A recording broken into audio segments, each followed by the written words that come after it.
on the team, you always talked about facing adversity on the golf course. Yep. Well, you had to face adversity on and off the golf course. You were the definition of facing adversity. But I believe the great is still yet to come. I won't stop fighting, man, until I'm done. I never really realized this about myself, but the second thing I'll say is once I was going through this initially, adversity was something that really fired me up. I never really faced anything like that, of course, before, but I was so sick for so long that once I was recovering and recovered, my stomach issues were gone. So I felt good. I was all about the comeback. And it just really fired me up that I was healthy. I was, facing adversity for so long, and I was so looking forward to just battling every day and coming out on top with my own personal goals. And then I guess the last thing too, something that really helped me was setting, my biggest goal was to just get back to being a normal kid. Being a 19, 20-year-old, 21-year-old kid, but I couldn't get there without small goals. I tell you what, like you said that, and like I because when I was, prepping to do the show, I tried, because I wanted the show to be about your struggles, but I can't help going to what happened with me as a kid, and what you just said is so like, you just want to be a normal kid at that point. It's you just want to get back to some degree of normalcy, and like the way I did it was like every day you're just keep moving forward. Because there was really, to me, there was no other choice but to do. I want to keep getting better, and I think, and you tell me what you think. When you overcome that degree of adversity, your perspective of life changes. 100%. Yeah. I was talking to actually I was having lunch with somebody, but we were talking about adversity, and like when you deal with adversity, you're much more likely to if you push through it like we have, to be stronger on the other side. And I think it's valuable, actually, adversity. It's like, a lot of people, it's hard, hard to imagine saying, bad things could be good, but they could be, So, with that said, okay, we only have X amount of time, so I want to, what are you doing now? And I know you have a non-for-profit that you're working with, so we want to hear all about that also. Thank you so much. So, career-wise, I actually work for Penn Medicine, the health system that really kind of did my surgery, and I did recovery through and progressed through. So, I'm in physician relations with Penn, which does what?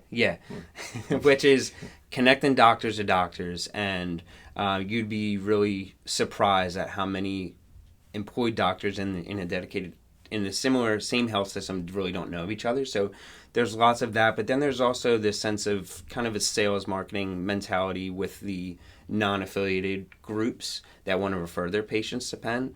And it's not just where I am, it's everywhere. There's the wait times for appointments, and they're not being able to access. So I'm kind of that liaison for, helping patients get appointments and helping them get the best care. And that's something that's so important to me too, because when I was going through it and I was recovering, and I said to myself, I really want to give back. Whether it was to, I remember you saying that. Really wanted to give back. And career-wise and nonprofit, which I'll get to, I feel like I'm doing that. I don't have a personal connection with patients, but on the back end I kind of do. And it's really satisfying when a doctor reaches out to me and says, they have maybe a brain tumor patient or something, and can you help with an appointment? So I reach out to my contacts, and that makes me feel like I'm really giving back. But yes, a nonprofit. I started a couple years ago now.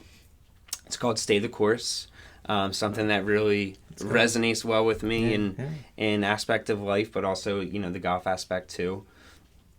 So it's been a really slow start. I think last year with the wedding and all the fun stuff. Well, if you look at your past several years between your health and getting married and new career, it's understandable. It's a lot going on. Yes. The whole goal of the nonprofit is to connect with young adults that are traveling similar health journeys, challenges that I have. And we talked about this, and we've done, Richie and I have done a lot of special events and whatnot. I think there's, creating it as we go on here on the show, I think there's a chance that maybe we could put together some kind of function, whether at Valari's or where we're talking about going to. I would love to do something. Yeah, I'd love that. Yeah. So remind me too. I want to talk to you about something after. Definitely. Because I run a golf tournament, so. Oh, sweet. Yeah. Okay. Yeah, we'll do. I love that. Yeah, I'm full go 2024. Like I said, it's been a little bit delayed for a while, but I have made connections with some adolescents, young adults that are going through some health challenges. So it's been good to kind of give them emotional and a little bit of financial support. But I really want it to take off. I think it's awesome. So that's the goal. I'm excited to be involved with it. Yeah. So now, thank you. Of course. Yeah. Of course. The dashing Richie Stoltz over here, right? So you've listened to us talk now for 20-something minutes.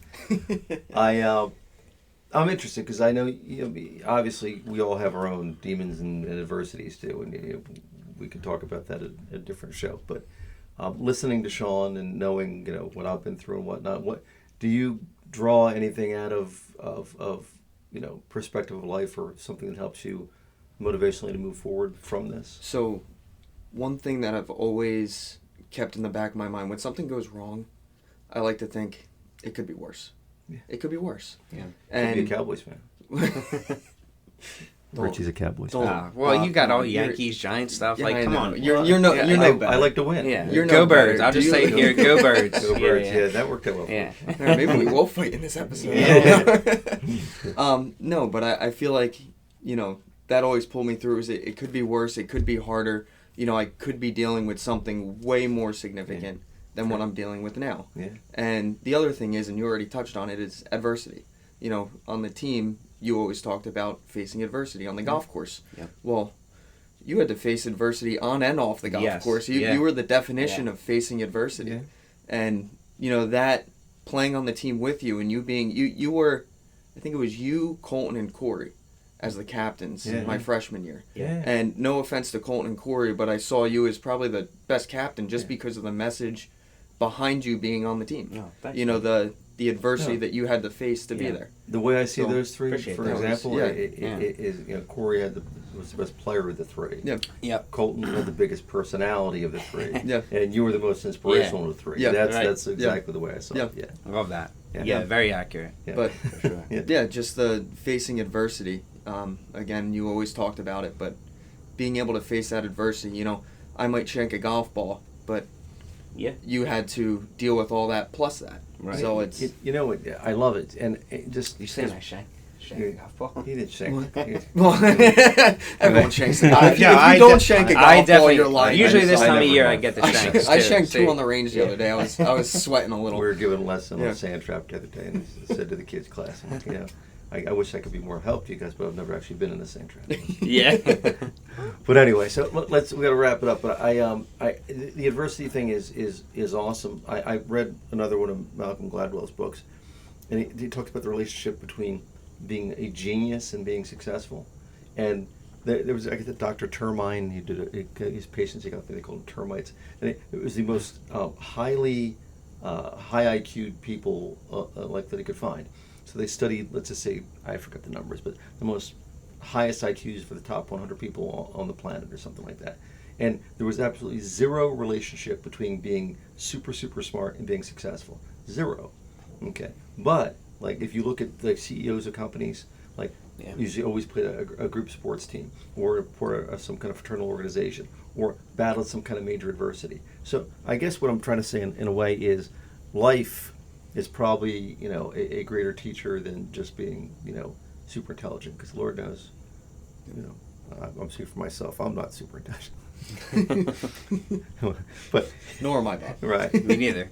right. But you know what? We're ready, fire aim kind of people. We go and we get things done. So.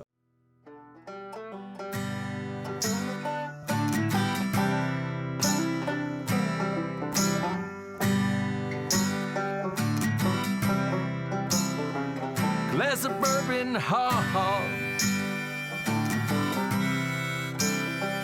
My bourbon hard. My bourbon hard. great story ever started with I'll have a salad.